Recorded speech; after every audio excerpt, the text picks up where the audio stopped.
Why are you doing this? You did this to yourself. And admitting that is the first step. You're a crackhead.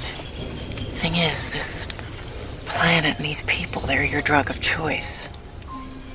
It wasn't that hard to make a universe. At first you just checked in every once in a while. See how the Neanderthals were doing. Move a couple of continents around. But then you got more into it. You started playing a couple of characters of your own. Slaves, kings, messiahs. Pretty soon you were playing 24/7. How long have I been? You've been gone for 4,000 years. Not that time means the same for us. You came looking for me. That's what a girl does. Why now? Because you forgot who you were. They forgot this wasn't real. We couldn't just storm in on a fiery chariot.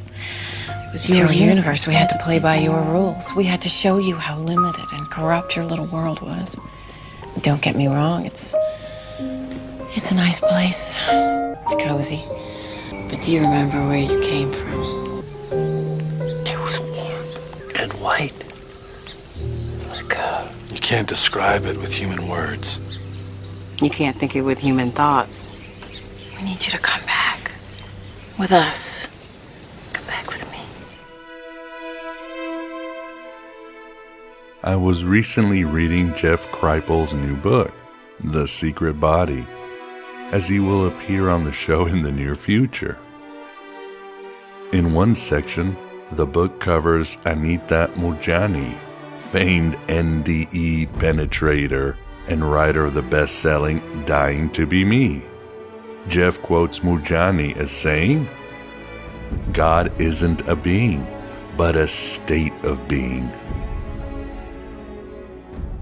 Great insight after traveling to the farthest shore, Anita, and I would say very Gnostic. After all, the Gnostic writings talk about being godlike, or even higher than the gods like in the Apocalypse of Adam. They talk about being a Christ in the flesh. This has nothing to do with being some Zeus or Galactus on Earth, but yes, a state of being. Being whole and transcendent at the same time, no longer bound to material illusions, but wedded to eternity. A paradoxical state of complete freedom and connection to all. My father says that almost the whole world is asleep. Everybody you know, everybody you see, everybody you talk to.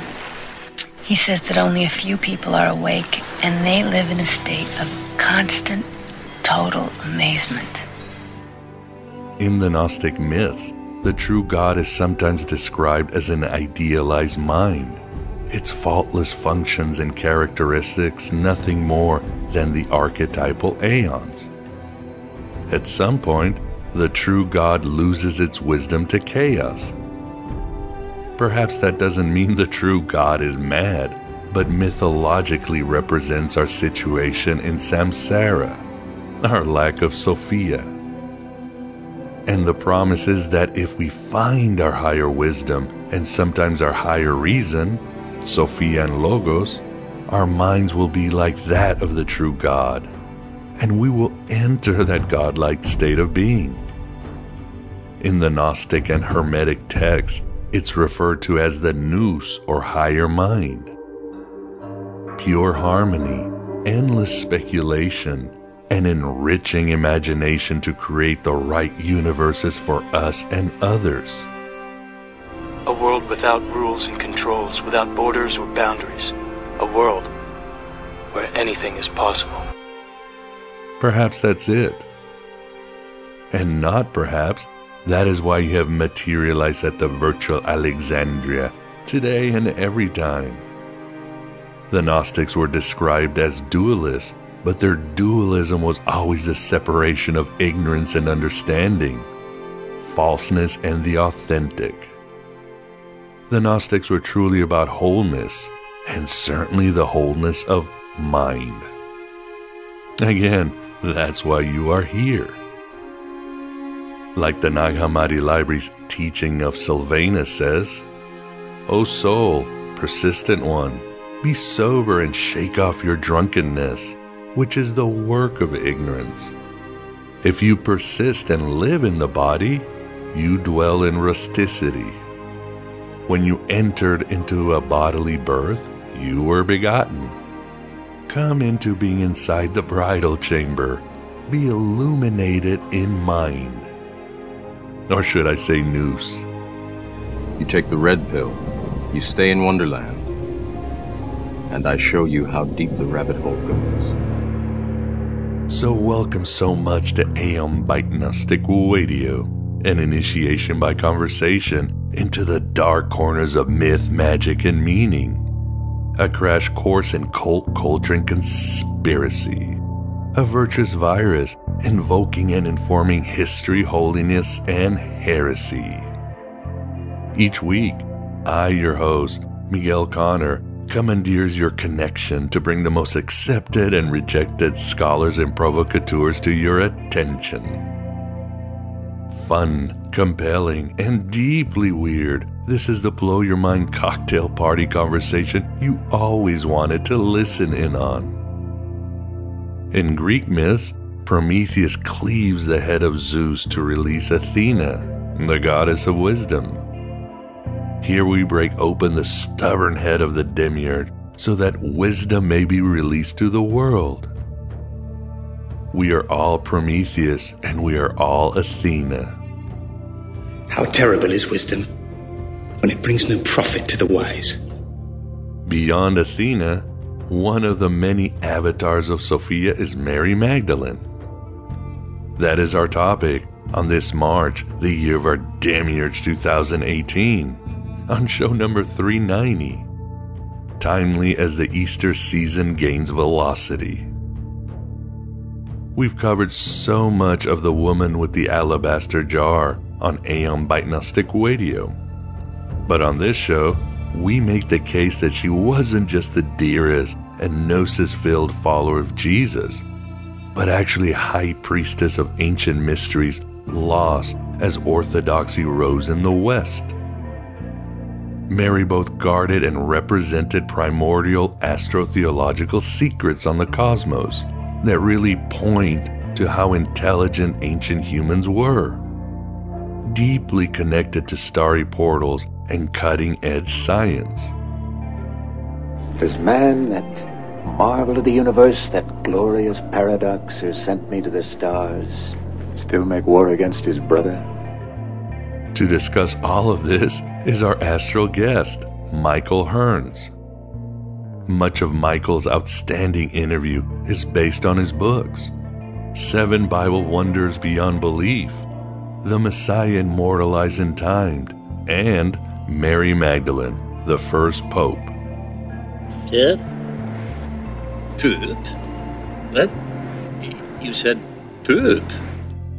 If you're into sacred geometry, numerology, astrology, astronomy, or the Kabbalah, you'll be extra spiritually aroused on this episode. For more information on Michael and his many works, please visit 7biblewonders.com. Look, we're all in love with Mary. Keep working on restoring your mind to get into that state of being that is God, as Mary was probably in either history or myth. But hurry, as it's possible the fallen aspect of Sophia, Achamoth, is coming back to neuter humanity as it increases its servitude to the archons. As the Moondog Vance likes to tell me, Callie is on the Ragnarok. Oh God, I thought that was absolutely dreadful. And yes, there's something about Mary, angry or not. Again, we've covered all incarnations of wisdom in many, many past shows. And certainly in my 2 books, Voices of Gnosticism and Other Voices of Gnosticism. Don't know what else I can say, so I'll quote Robert Price from his book, The Pre-Nicene Testament, where he grants his own translation of the Gospel of Mary that you can also find at, yes, thegodabovegod.com. Here it is. Mary Magdalene is a symbolic figurehead for Gnostic and other sects who claimed her as their authorization. She clearly takes the place of the divine consort who resurrects the dying god in various salvation myths. The Christian version of Cybele, Isis, Ishtar, and Anath. But she may represent an early historic apostolic figure as well. In any case, we must assume her place was important enough that even her enemies could not simply omit her from their own gospels, though they were happy to denounce her as a demoniac and whore, making her little more than Celsus had, an untrustworthy, quote, hysterical female whose recorded teachings no one ought to credit. I am the beginning, the end, the one who is many. Not anymore. There is much credit. Or as the Gospel of Mary states, which relates to all I've said, where there is mind, there is treasure. And again, think of mind as nous.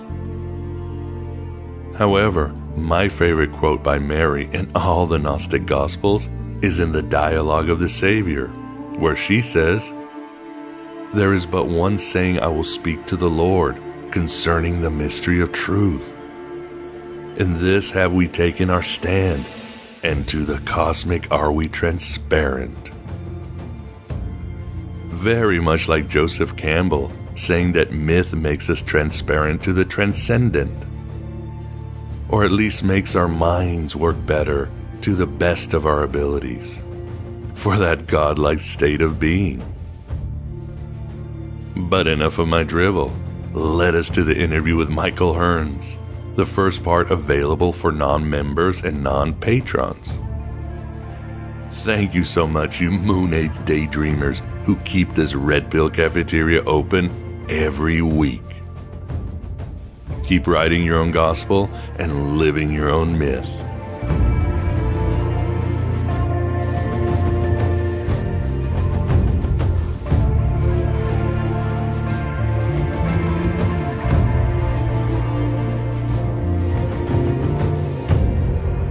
You need to go, don't you?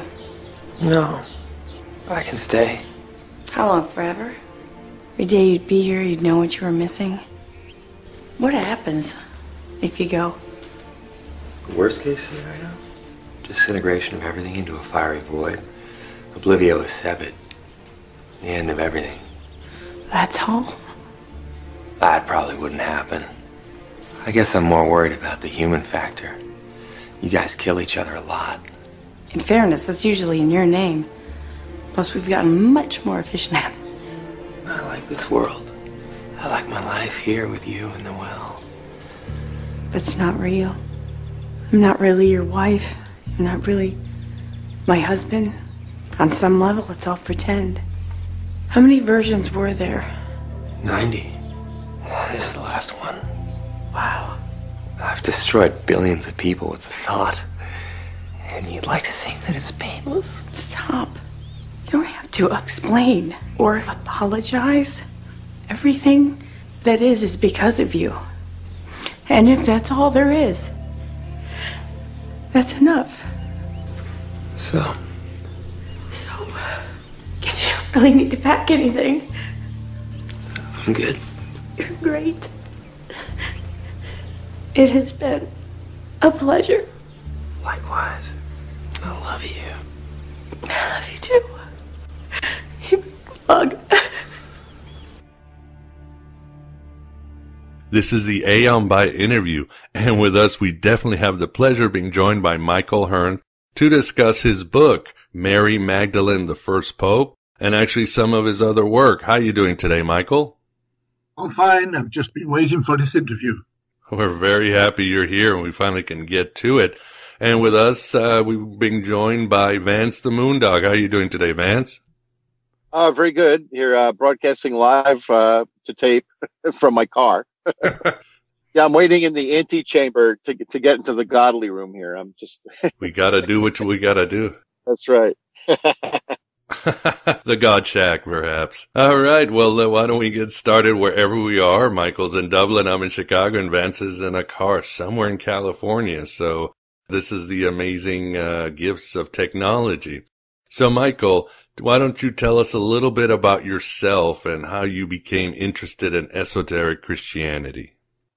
Well, I'm come from an engineering background, worked in telecommunications all my life, which of course is a numbers game, mathematical game, a lot to do with theoretical science and whatever. In later life, I got involved with the media, again as the telecommunications role. About 17, 18 years ago, just happened to be reading the Book of Revelation, trying to understand some of the poetry of T.S. Eliot and the symbols and whatever, and start coming across a lot of numbers. And I reckon I did a few calculations, and that started me out on this route, which has led up to now. You talk about a eureka moment while studying the Jewish tabernacle. Tell the audience about this, Michael.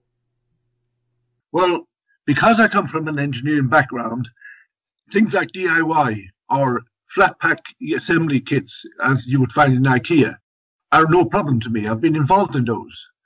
So when I came across the tabernacle, I then came across in the Book of Exodus, and twice in the Book of Exodus, the instructions and measurements to build it.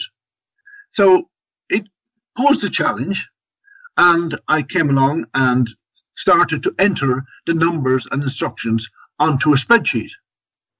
It was while entering the gold and silver measurement or weights in talents and shekels that I came across an unusual item. I noticed that three out of the four numbers, had the same values as planetary orbits. One was with the lunar month of 29 days, the equivalent of 29 days, I should stress. One was with 730, the equivalent of 2 years, 365 plus 365. And one with 1775, allegedly shekels, but it was the same as 5 lunar months.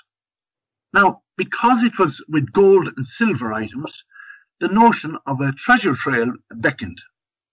It led me to go along and enter all of the details of the tabernacle onto spreadsheets.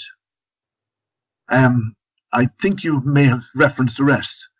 I came across that the various dimensions in the ancient measurement of square cubits had the same values as the orbits of the planets and other time periods.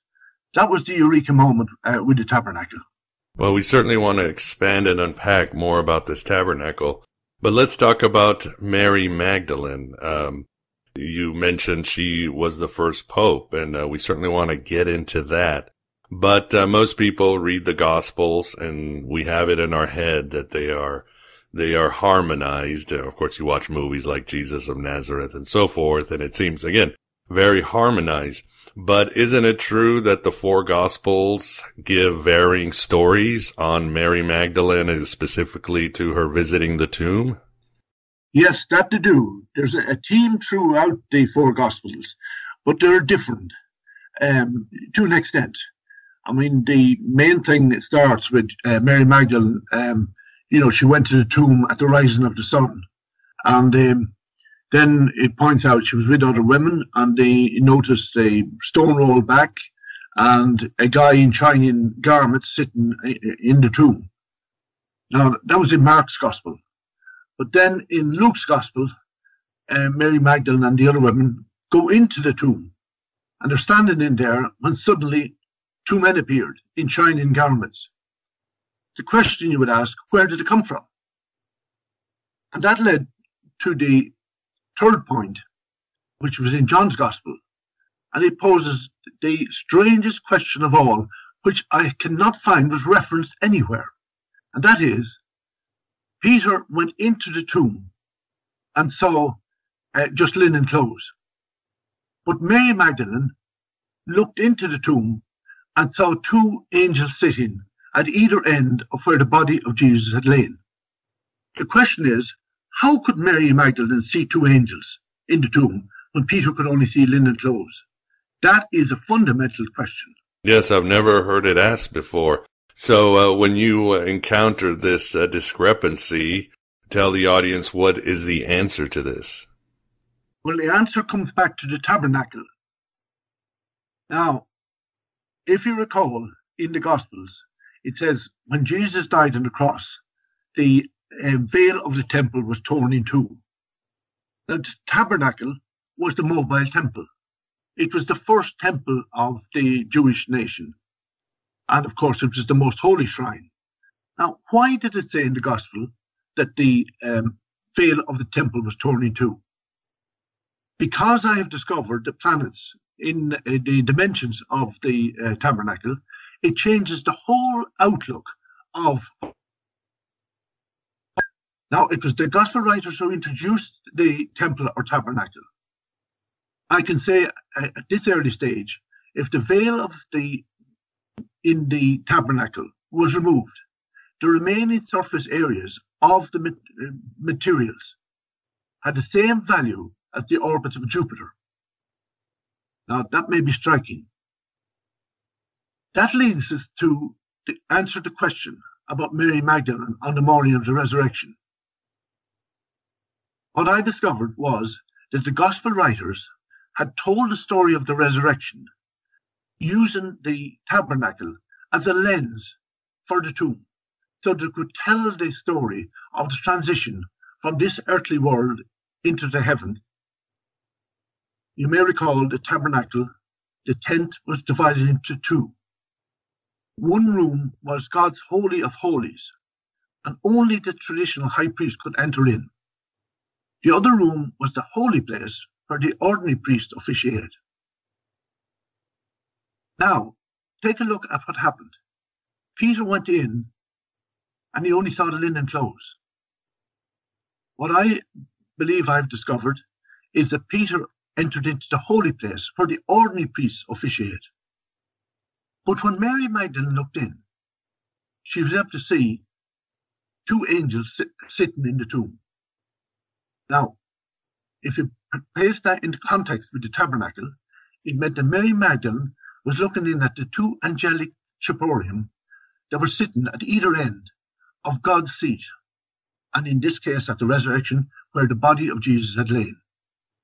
That's the answer. The tabernacle was a motif for the tomb. So in essence, Michael, what does this tell us? I'm assuming this tells us that Mary Magdalene not only had the sight, but she was basically considered somebody of a lot of importance. She was a high priestess that had this vision.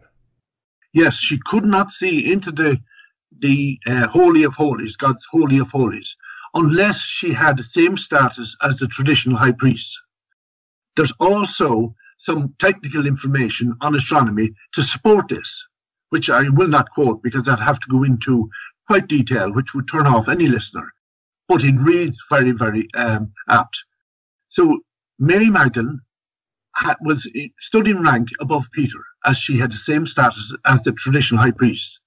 Therefore, I conclude from that she should have been recognized as the first pope.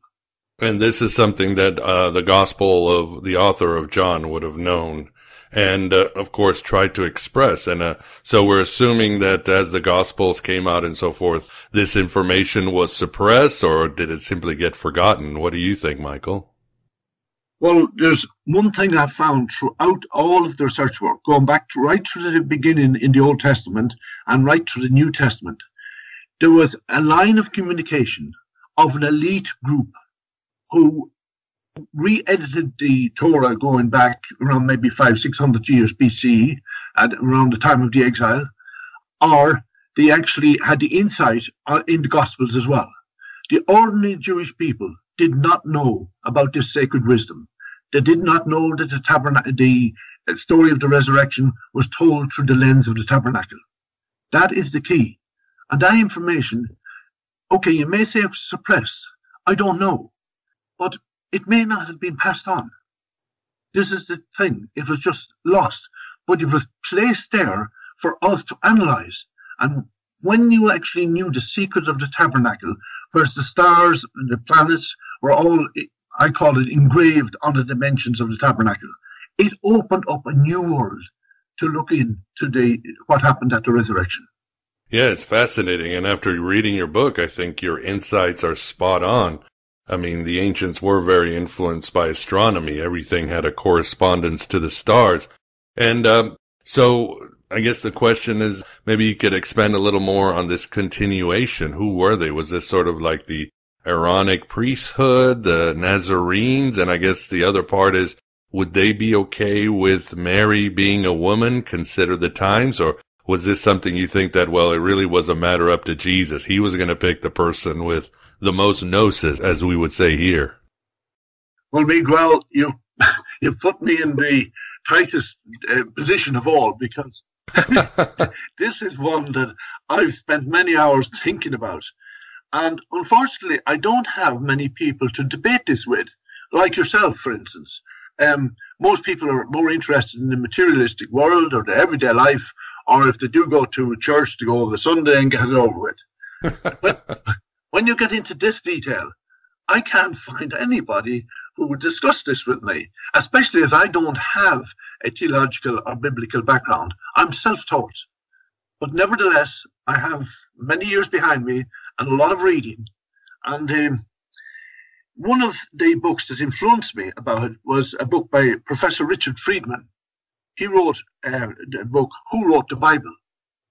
And in it, he does a study of the etymology and the syntax of the Bible, as did many other academics in the last 100 years. And he came up with, there were several different authors of the Torah, and of course, subsequently the Old Testament. I think you might know them as J.E. P is the main one. Right, yes. Yes. Well, P is the guy that's the main one for me. He was the mathematician. He was the scientist. He was the astronomer. He had the knowledge. And all of the other information was written about his numbers.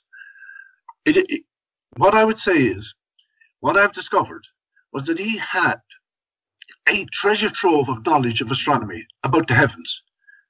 A treasure trove of knowledge that was way beyond mortals, what mortals could acquire at that stage of engineering development. Now, it was the preserve, no doubt, of the elite priesthood. Where they got it, it could have been from Egypt, it could have been from Babylon, or it could have been from out there, as many people might believe, out there in the beyond. Wherever he got it, he had it. Somehow or other, they broke the information down into modules. They wanted to preserve it, they wanted to keep it for posterity, but they did not want anybody to know about it. Of course, because knowledge is power, and you don't have it. So they broke it down into modules, disguised it as in a few different ways. One was with those incredible ages of the patriarchs, with the ages of Adam and the descendants of Noah. One was with the numbers of 2 censuses of the tribes of Israel. They pretended they were domestic related items. But on close scrutiny, you will find that those censuses are in fact the days of a solar calendar. And the proof is laid out in the calendar system. Now, that's where it originated. That information, the Torah was re-edited. I believe it was brought into the public forum at the time of Josiah, where, or part of it was, where a book was found in the temple. And when the priest read the book itself, I think people were bewildered with it. But it was put down, this was from Moses, who allegedly was dead 1,000 years. But it carried his stamp, and that was so important. And that stamp seemed to come through all through the redactor, who I believe was Ezra, right through down to the Gospels, through an elite few who never divulged to the ordinary masses that information was in the Old Testament. And I guess this begs the question, Michael. You talk about this information hidden. What was this information that was hidden for the audience? Are we talking just a very grand cosmic calendar, or what exactly were they hiding? Yes, it was a grand cosmic calendar. It had consisted of a solar calendar that stretched out over 1653 years. I get that figure Because if you take the numbers of the tribes of Israel, the first numbers, and convert them from days to solar years, you'll come up with 1653 years, just a shortfall of 6 months. That 6 months is important. I'll come back to it later. So you had the solar calendar in that. That solar calendar can be divided up, and is divided up, to fit in exactly with the time from King Solomon in 971 BCE to the 30-year-old Jesus in the 29 BC or 29 CE. These figures I get not from Michael Hearns, but from all of the sources. It is reckoned that in Luke's Gospel, it gives like an anchor of where Jesus was about 30 when the Tiberius was 15 years on the throne, and it gives the list of other people, important leaders at the time. So the year 29 CE can be actually firmly established. Date back 1,000 years from that, it goes to 971 BCE, which is the time King Solomon took the reins. Now, here's the thing. That on its own would not substantiate. It would only be one piece of information. What is really important is that it says in the Bible that Solomon began to build a temple in the 4th year of his reign, which was 480 years after the Exodus out of Egypt. In the calendar, the 480 years is also in it, following on in league with the 1,000 years. There is 2 pieces of information in series. That stands up to the biblical situation of having 2 witnesses to justify a case. That is the calendar.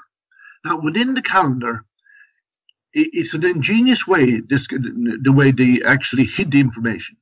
They presented us with 2 censuses, one at the first year on coming out of Egypt, and the other at the end of coming out of Egypt, when all but 2 of the people, of the men that were counted in the first census had died. But I noticed if you added the 2 censuses together and divided by 2, there behind, hidden behind that simple computation, was the real inner calendar. That's where the 1,000 years was.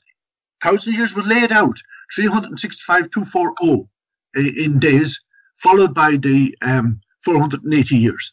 It was laid out in sequence, in that inner sanctuary, behind that simple computation. Now, within that, deeper within that, if you took what would alleged to be the numbers of tribes, you found 1, the orbit of Pluto, 2, the orbit of Make. You've probably never heard of Make. No, I haven't. And 3, the orbit of Eris. There was a 4th, and it's the orbit of Humea. Now, the orbit of Pluto you'll know about. You'll know about the orbit of Uranus and Neptune. Mm-hmm. But the ancients should not have known about them because they did not have telescopes. Right, That's what conventional wisdom tells us. Now, the other 3 planets, and this is the weird, eerie aspect. I made that part of the discovery back in the year 2004. I was doing the research. I found the Neptune, Uranus, Ceres is in the asteroids, and Pluto. I then went online because I also found another orbit which was 309 years long and another one which was 557 years long. Now, I knew of no such orbits, but I went on NASA and online because there might have been a theoretical projection that some of those planets existed, but had not been found yet. You've heard of these projections before, theoretical projections. No, I haven't, Michael. Maybe you could tell the audience about that. Well, when the planets Uranus and Neptune, Neptune was actually discovered by what's called Bode's law. They did not know it existed, but Bode did a theoretical projection based on certain parameters, astronomical parameters, and predicted there was a planet there. and years later, the planet was found. There's now projections of another planet way out into space, but it's only theory at the moment, and they have not yet spotted it. Anyway, it was in 2004 that I went online and found there was no reference whatsoever to planets being 309 in orbit or 550. I wrote up the findings, lodged them in the Library of Congress for copyright, and went away from that part of the research. And it's only 4 years ago I went back to that part of the research. I went on other things. There's so much more to do, like with the tabernacle, etc., and Noah's Ark and all of that. But I went back to study this thing about finding these orbits. Now, I had initially said in 2004, maybe there was a Galileo among the biblical ancients who put two lenses together and spotted these planets. And it got lost in time. And I left it at that.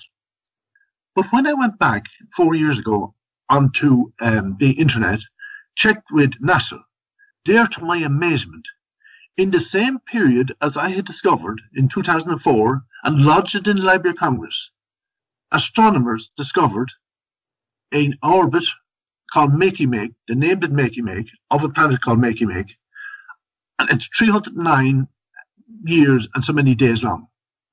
The same as I had discovered in those biblical figures. Wow. But one swallow does not make a summer. They also discovered Humea, and it was 200 and so many years long. And I had discovered that also in the biblical figures. But the third one was on the card. They discovered Eris, 557 years long. It actually is an addition of a Pluto and Eris. I'm sorry, Pluto and Makey-Make. It's the same as the two of them added together. And that figure was in the biblical figures. There was 3 outer planets which were only found by space-age technology. In the same period, between 2003 and 2005, as I initially discovered the figures in the biblical, what was portrayed as a census. That is really fascinating. Again, the ancients truly impress us with the knowledge they have, and there's definitely something about Mary, the first pope. I'm trying not to do a Peter Sellers Pink Panther, the poop, but it's hard not to. But what about you, Vance? You're an engineer, so this is something that might be right up your alley. Do you have anything for Michael or insights? Oh, I do. All of this is very interesting in light of the fact that nothing in the Bible suggests openly that the ancient Hebrews had any knowledge of engineering, astronomy. Yeah, we talk about there's plenty of astrological, zodiac constellation type references, maybe indirect. But I'm thinking, Michael, that perhaps there's a background. The people that I think the Israelites or the Hebrews were connected with that may have had this knowledge so they could learn to build all this stuff was the Egyptians. So what is your opinion as far as why the Bible doesn't have openly discussions about activities, astronomical sightings, planets? In fact, it seems that they kind of hid those types of references. Was it perhaps the realm of the priesthood and that was kept secret? And even so, if the priests had that knowledge, where did they get it? A bunch of nomads wandering through the desert. That's the picture we get. Where did they get the mathematical knowledge to build these types of dimensions into the Ark of the Covenant and so forth? Well, I've pondered over that for years, year in, year out. I've researched as much Egyptian and Babylonian and Persian knowledge as I could. Now, I believe some of the knowledge did come from Egypt. And I believe that if there was a guy called Moses, and I should put this in context, there was never such a thing as a nexus with the numbers that were the size of it was. There may have been an exodus at one time, but I believe it was quite small. But it was built on and into a stage production by the author P to hide the information in the story of the Exodus. Now, so I believe that some of the information came out of Egypt. But here's the point. In the tabernacle, there were certain long-term time periods. For instance, the planet Venus, 224.7 days long, is its orbit. But it keeps going round and round, and after so many of its orbits, it returns to the same place in the sky every 8 years. The same is true of Saturn, except it's every 324 years. And the same is true for Jupiter, except it's every 344 years. Now, I use those as theoretical simulations. I did it on a calculator and found that out. I then went in search of academic information to see was there any evidence of those cycles in any ancient sources. That would be the litmus test. And there I found it, an academic reference to a Babylonian tablet found in 4th century BCE. And it had those periods recorded on it with regards, it mentioned Mercury and Venus and Jupiter and Saturn and Mars. And it had those long-term periods. Now, they would have meant nothing to anybody else, except it meant an awful lot to this, because they were also engraved on the tabernacle. What am I saying? It proves that some of the information, particularly the orbits of the planets and those long-term time periods, came from Babylon. If that answers your question. Yeah, and how about the outer planets? Did you find any references in prior civilizations to the knowledge of outer planets? I mean, we know that the Dogon in Africa even knew about Sirius B, but how about those other three, Uranus, Neptune, Pluto, Chiron, Makey Make, or any of those? No, I found no references that anywhere in ancient literature about those outer planets. And do you think the priesthood kept all this to themselves as sacred knowledge and kept it from the mundane masses? Yes, they did. But they wanted to preserve the knowledge. And I believe that they one day wanted and knew that it would be exposed or detected. And instead of hiding it in tombs or in caves like the Dead Sea Scrolls or whatever, they were blatant with it. They went up front and hid it in plain sight in front of us in the Torah, in the Old Testament, but carefully broken down into packages and portrayed as domestic related items. It was an ingenious way to hide information. True. And did you see any connection between the king's coffin in the Great Pyramid of Giza, the dimensions there, and the Ark of the Covenant? Is there a connection there? I wouldn't like to delve into this too much because I believe we're deviating from the main biblical term. I have studied the kings and queens chambers, and certainly there are some of the dimensions that come out, in same context as the biblical findings. But I don't think it's substantial enough for me to come along and say, yes, there is. I would have to go and do a lot more research on that aspect. Fair enough. Miguel, I have one more question on another vein. May I? Go ahead. Yes. There's stars in your eye, Vance. For sure. I'm wondering, Michael, in terms of Mary Magdalene being the first pope, I wonder if our favorite, people in ancient Christianity didn't actually venerate and actually have Mary Magdalene as their spiritual leader in, other than in another branch of Christianity, that some people call the Gnostics. And of course, that branch kind of faded out as the Orthodox Church stamped it out and so forth. Have you any connection with that? Have you seen any evidence that perhaps Mary Magdalene was the first pope for certain groups of Christians?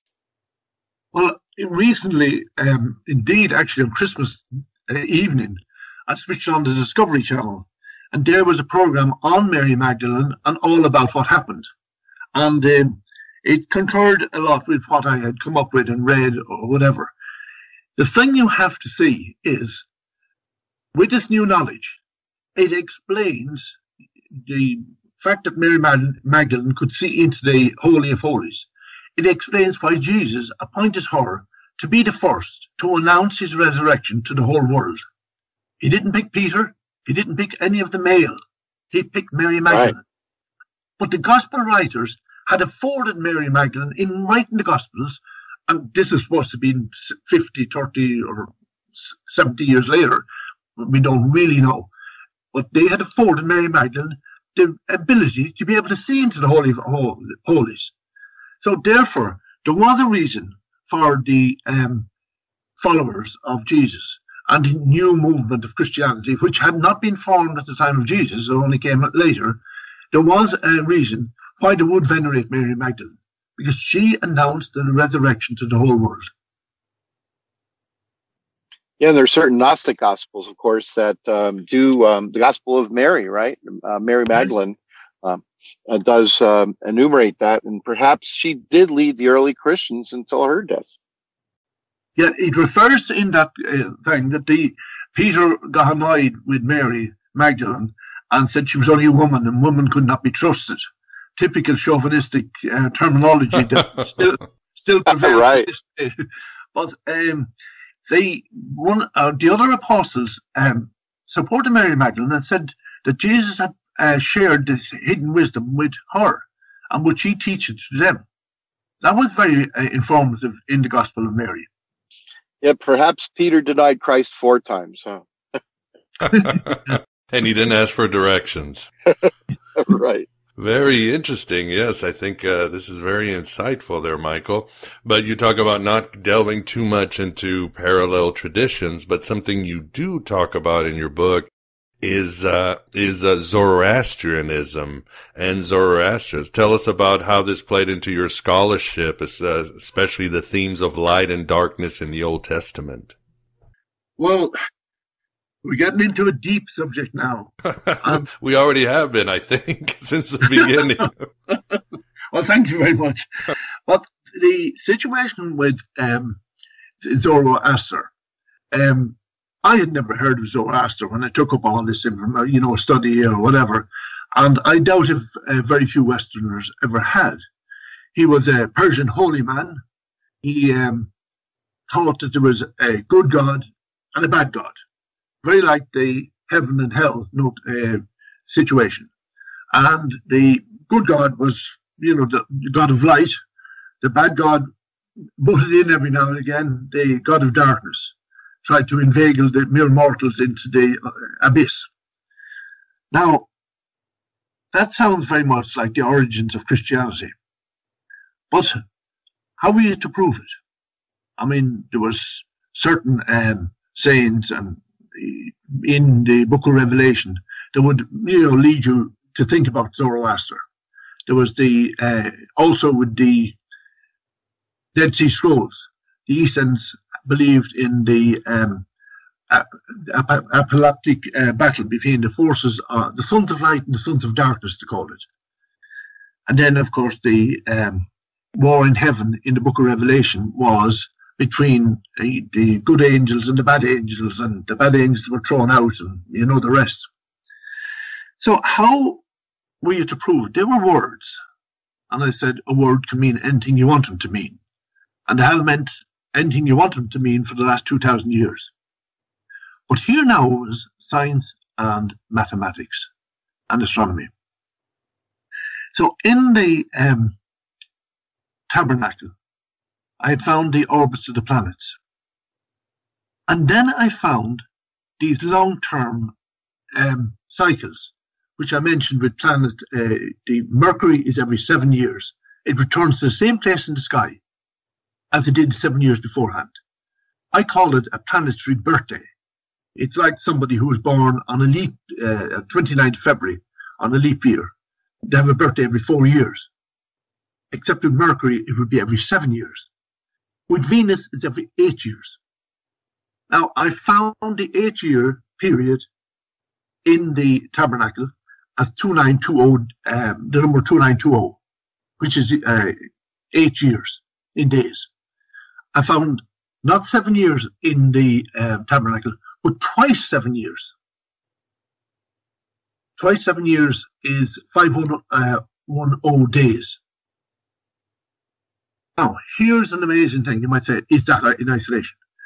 The orbit of Mercury was the square areas of God's Holy of Holies, no less, the Ark of the Covenant and God's own mercy seat. That number equated to the orbit of Mercury. And here is the ratio. The remaining areas of the tabernacle, with the holy place, the perimeter fence, and the remaining furniture, came to twice 7 years. There was the ratio. Mercury as compared to twice 7 years. And of course, twice 7 years was signaled with Joseph, and the 2 periods of 7 years with the bad harvest and the good harvest. And it also figured with Jacob, where he worked 7 years to marry Rachel. Unfortunately, on the wedding night, the father sent in the older sister Leah. Jacob never noticed in the dark and woke up being deceived and had to work another 7 years to marry Rachel. Notice it was the bridal tent. The tent was the centerpiece of that deception. It was in the tabernacle tent where the situation with the orbit of Mercury and the orbit of the twice 7 years also appeared. Then I found the other orbits with Saturn. Saturn returns to the same place in the sky every 324 and every 381 years. Now, the square areas of the holy place and its furnishings, with the veil, with the opening veil pulled back, was 383, the same number as the years with Saturn. Then I wondered, what did this mean? Why the orbits of the planets, and why the long-term birthdays? And in this researching it, I came across a thing called the transit of Mercury and the transit of Venus. And every 7 years, Mercury crosses the face of the Sun. Every 8 years, Venus crosses the face of the Sun. That was amazing. It was like as if they were coming in out of the abyss and coming into the true light of the sun and being purified. And then I read in the book of Acts that the patterns in the heavens are purified at given times. The quotations are in the book. That led me to the purification, that they had designed the tabernacle as a stage theatre, so that every year on the Day of Atonement, at the rising of the sun, the high priest went to the tabernacle, opened up the entrance of the perimeter fence, opened up the entrance of the tabernacle, pulled back the curtain, and then, and only he, pulled back the veil into God's Holy of Holies. That triggered off an amazing chain reaction. When he pulled back the veil, the curtain of the tent, immediately a constellation of the zodiac came into view on the external materials. He went down and he pulled back the dividing veil. And in the tent, the orbit of Mars came into view, because all of the remaining surface areas of the tent and the furnishings, with the Ark of the Covenant, 2 altars and the table, came to the same as the orbit of Mars. But then when he stepped into the Holy of Holies, God's Holy of Holies, remember I said that the dimensions in there were the same as the orbit of Mercury. Right. But to complete it, priest was wearing a breastplate.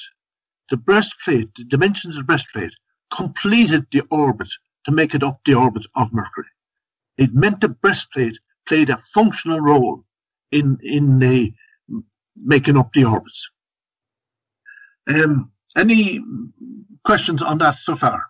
No, this is very interesting. Well, actually, yes. So, and this was something that, again, was influenced by Zoroaster and his parallel times, the 3,000 years and so forth? Yes. We now established that it's light and darkness, and the Mercury and Venus crossing the face of the sun gives the information on that. I then went further, and I discovered there was another formula in the tabernacle. And the formula was with a period of 777 days. The number 777 was embedded in the tabernacle. And for some reason or other, I projected, counting out the periods in time using 777 day period. Now that led me to something very unusual, which I hadn't known before. There's time on Earth is measured against a sundial in traditional times, and it's called solar time. Now the solar year, we call it 365.25 days long, but in fact actually it's a little shorter than that. But did you know there's also a star or sidereal year? And that is where the year is measured by reference to a very bright star in the heavens, probably Sirius in the Egyptian times. Now the star year is 20 minutes and 10 seconds longer than the solar year. Now, in ancient times, they may have observed that, but to measure that it was 20 minutes and 10 seconds was impossible for them, because they did not have mechanical clocks, or at least that's what we think. I found that this period in time became crucial in understanding the period of light and darkness. I wondered how would the ancients have measured this period, and I came up with the idea that they actually projected it over a long period of time. For instance, that 20 minutes and 10 seconds came out and added up to a total day in 72 years. It added up to and could be projected out to 14 days in 1,000 years. I still wondered then if they projected it, and it was a theoretical projection, they may have, naturally, they would have measured out the 72 years, 144 years, etc., over their different lifetimes, the same way as we have measured out time since Kepler and all of that for the last 400 or 500 years, up to the present day. But I felt that they may have projected it further into time. And they did. And what I discovered was they designed the 777-day calendar. They measured out, probably on Bacchus, a period of 777 days, and projected it out over 3,000 years. Now, in projecting it out, like our leap days with our present calendar, this ran up leap days also. It ran up 157 leap days. I'll speak in, I won't use fractions. There are fractions in the book, but for this explanation, it might confuse. So I'll just round it up to 157 days for solar time. So i.e., there was an error of 157 days to make up exactly 3,000 years when measuring time using 777 days. With star time, it was 197 days of an error. So do you have the figures now for projecting out a period of 3,000 years? There's the number 3,000 itself. There's the number 777 to represent days. There's the number 157 to represent leap days of an error with solar time. And there's 197 leap days for star time. Now, I found all those figures in the tabernacle. And they're very distinctly laid out. For instance, the surface areas of the Ark of the Covenant, God's mercy seat, the table, and the two altars came to 157 square cubits, which equated to the 157 leap days with solar time. Also, the square areas of the tent and its furnishings came to the 197 within a day of 197. It's the best I imagine the designers could come to. Within a day of 197 square cubits, or the equivalent of square cubits. So there was the two factors of leap days embedded into the tabernacle, plus the 777, plus the 3000. This is really great. Now, can I ask you, is this coming across clear, or does it need elaboration, or is there too much numbers so far? No, I think I'm going to defer this to Vance, since he's also an engineer, and he, again, has expertise with numbers and computer codes and all that great stuff. What do you think, Vance, so far? Well, I think a diagram would be immensely helpful, which, of course, we don't have in an audio show. I'm following generally the correlations here, but I can't imagine them, without actually sitting down and plotting them out and have a diagram of the tabernacle and see how the measurements were made and so forth. So it's difficult, I think, for me to conceptualize or visualize what you're saying, but I do get the general gist that these measurements are correlating to measurements of time and position, the positional translating into orbital times and so forth. And sidereal time, of course, I'm familiar with, Yeah, for the audience, Michael in all his books has detailed charts and drawings. They look like there's basically spreadsheets, and it's all very accurate and all very well presented. So definitely check out his book. You'll get a bird's eye view, a visual of it, if you would. So I would also say, do you have anything else, Vance? Do you have a question? Actually, I have one thing to point out. I was doing a little bit of quick research. The ancients, the Babylonians and the Egyptians, could have had a concept of sidereal time because they can track the appearance with respect to Earth time, solar time, track the differences in position of particular stars. And we know they did that. The Egyptians actually used constructed pyramids to make sightings of stars and tracked the time differences most likely between, the risings of stars throughout the year. And so they had the information. Well, even the word for hour in Egyptian apparently is derived from, their word for star. So they must have measured the short-term time intervals of hours via the stars. And of course, the Israelis and Hebrews, whatever you want to call them, they could have taken that knowledge either from their exposure to Egypt or the Babylonian civilizations, which did, have more or less advanced astronomical capabilities. Yeah, that's very good, Vance. And yes, I've come across the same information in my research, but I didn't come across any mathematical proofs with the Egyptians, or indeed with the Babylonians. But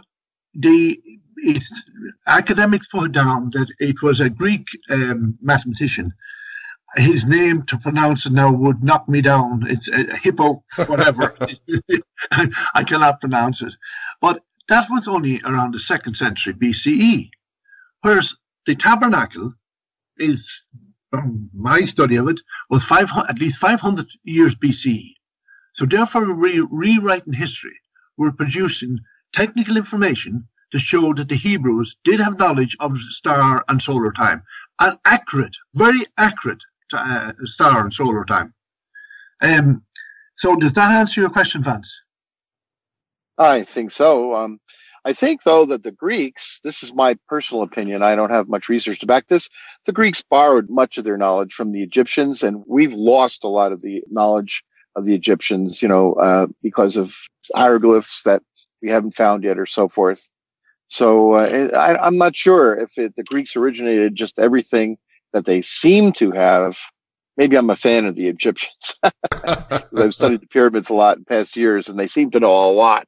So I don't know, and I think the problem I still have, and I'm sorry to go back to this, and I don't want to harp on it, that ostensibly everything we know about the ancient Hebrews They were nomadic wanderers, and they didn't stay in one place, and they didn't have schools and science and so forth. If you can go by the Bible or the Torah or anything, that was all sounds kind of desert wanderers. So there must have been some secret civilization underlying this. It's not very well documented.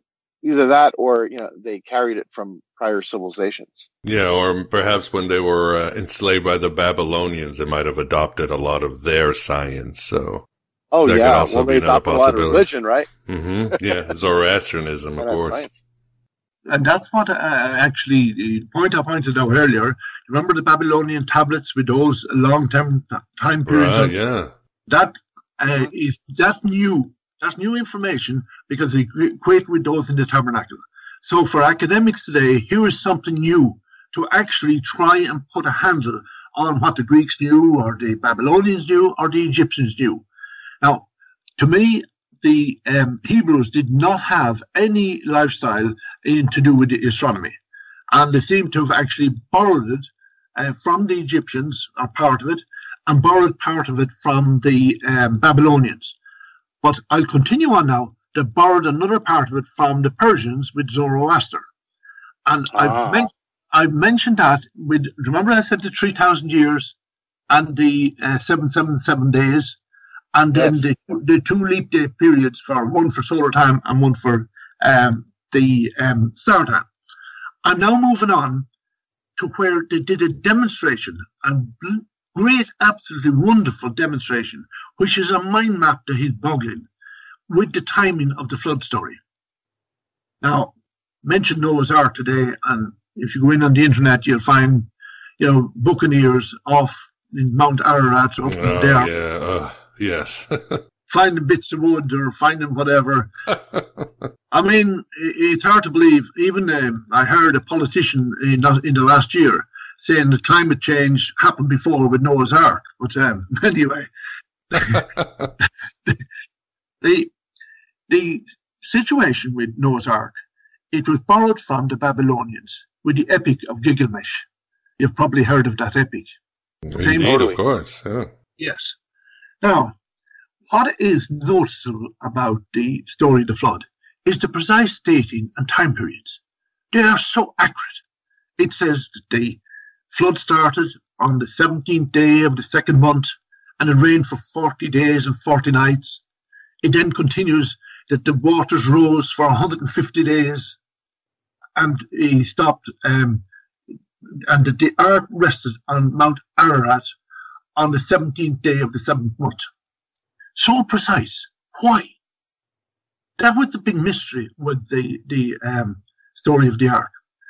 Now, I mentioned, or did I mention? Yeah, I mentioned Professor Friedman earlier, who wrote the Bible.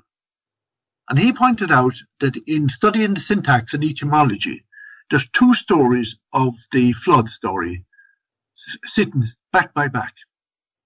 One is of the earthly version, where it rained for 40 days and 40 nights.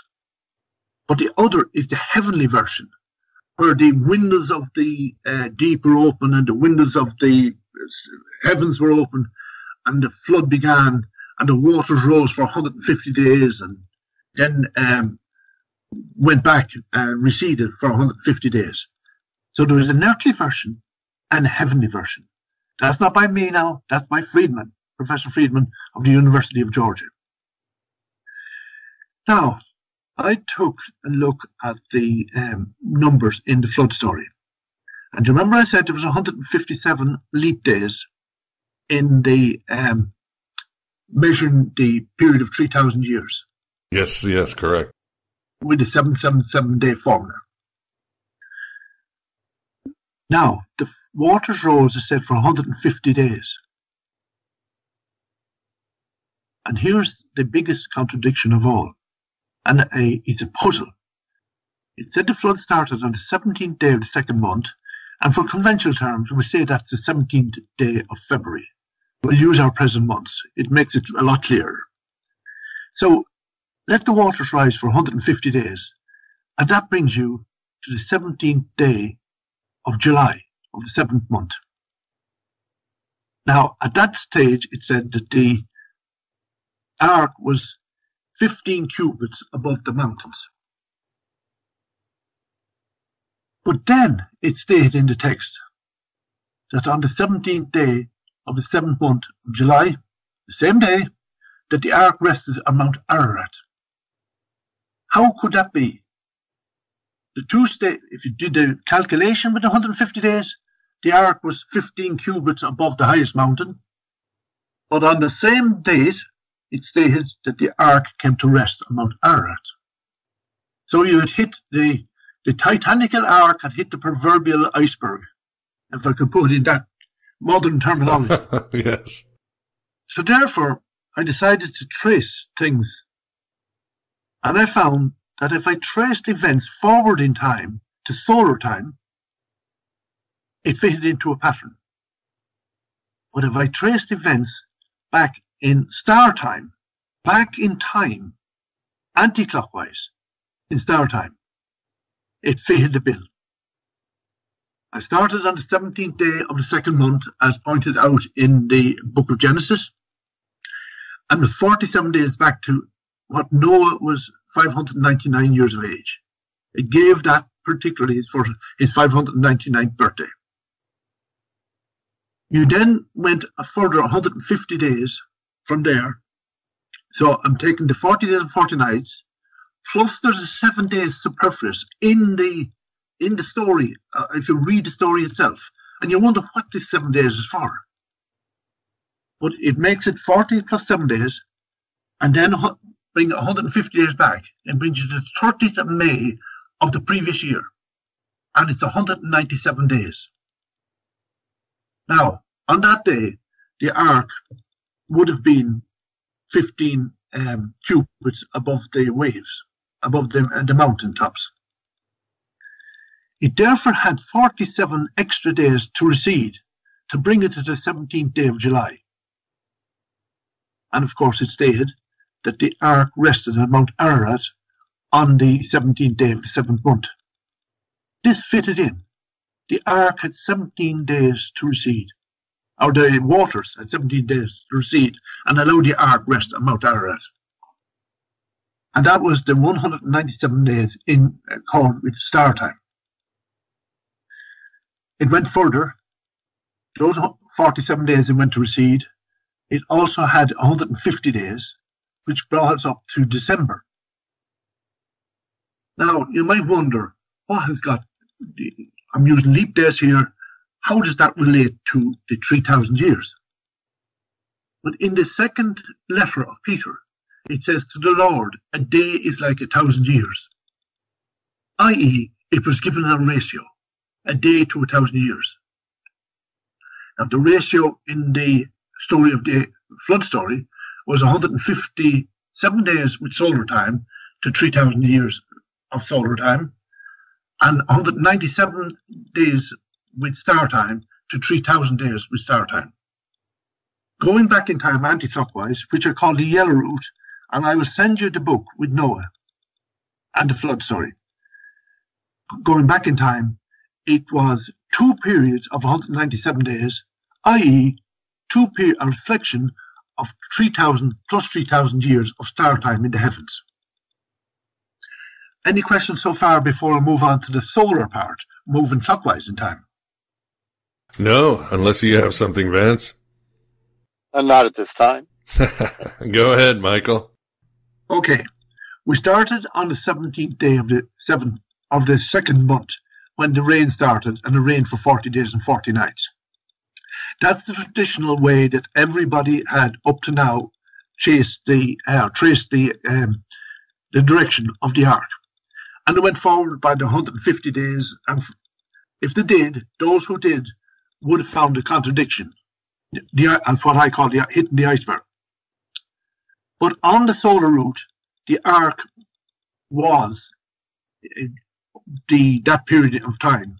I was 15 cubits above the mountaintops.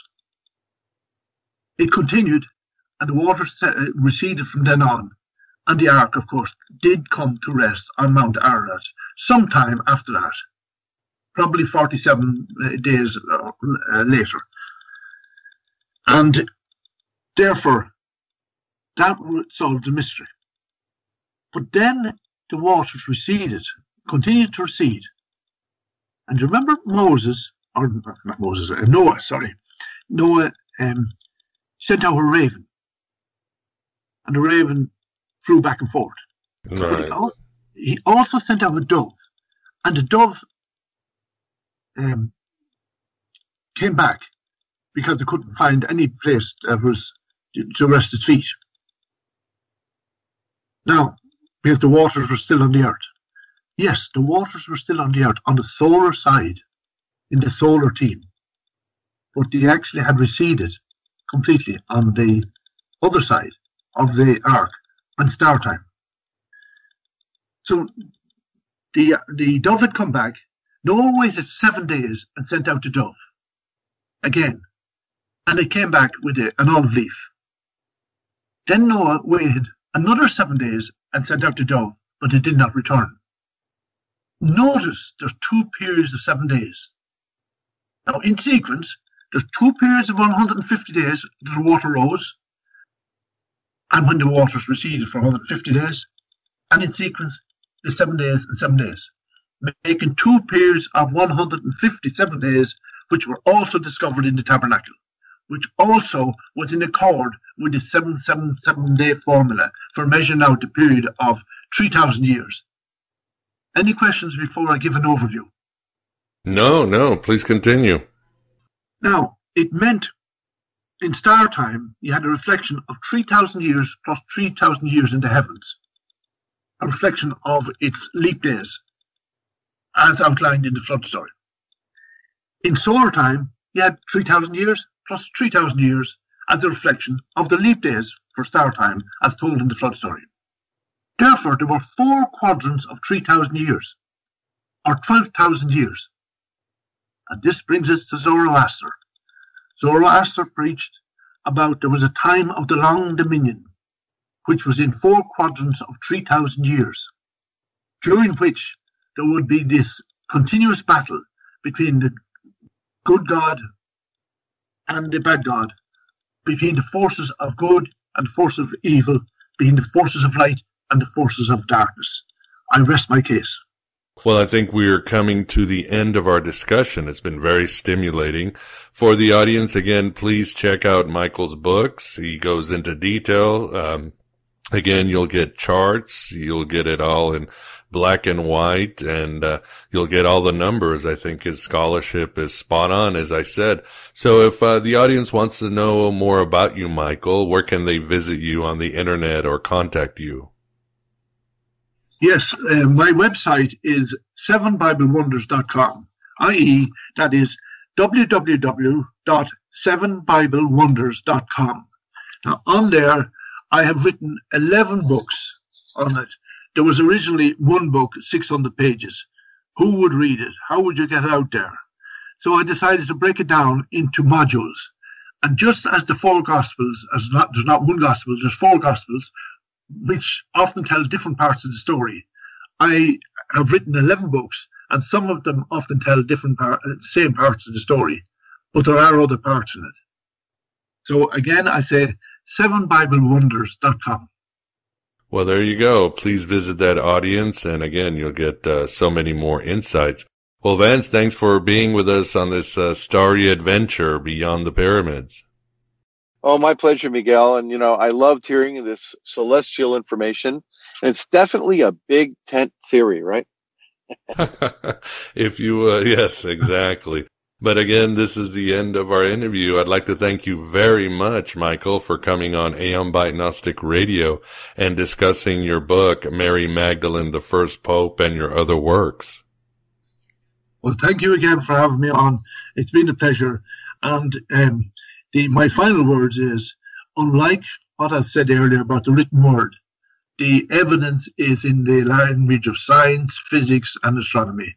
That's what will make a difference, and it will surely make a big difference to the audience, especially those who had the doubting Thomas, maybe relapses or whatever, and wanted a hard cast iron evidence that the prophets were, we'll say, inspired by a higher form of intelligence.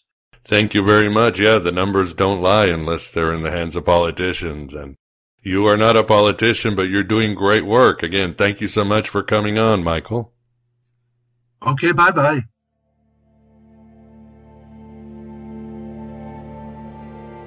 And there you have it. A starry and mathematical and mystical interview with Michael Hearns, based on several of his intriguing works, including Mary Magdalene, the First Pope. Or more like the first part of the interview. In the second part, we address gematria / astrotheological secrets of such Bible texts as Ezekiel and the Book of Revelation, and find out the meaning behind such stories as Jacob's Ladder. We also delve into apocryphal works like the Book of Enoch. Furthermore, we get deeper into the tabernacle and its relation to starry gates. And certainly what lies beyond the starry gates, and what does all of this mean? Or is it all about that godlike state of being I talked about in the beginning? Michael offers many more speculations, including where humanity might have gotten this impressive knowledge.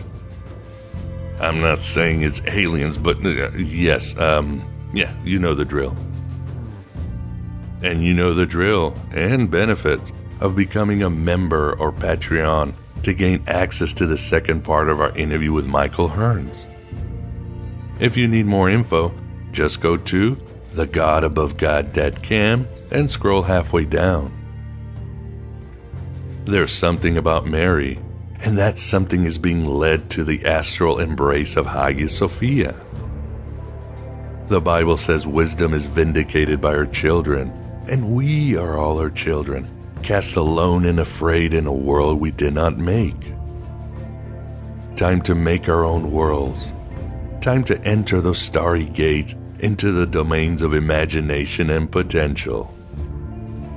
Thanks for your support. Thanks for being here. Thanks for keeping this God above God company, which is just really you in a lower incarnation. I always say at the end of the show, hello and goodbye as always. If you want to know where I got this from, well, it's what the protagonist Corwin says at the end of the Amber series, The Court of Chaos, written by Roger Zelazny. Actually, Corwin does say goodbye and hello as always, but I do some Gnostic deconstruction, as always. So let me get this right. Goodbye and hello as always.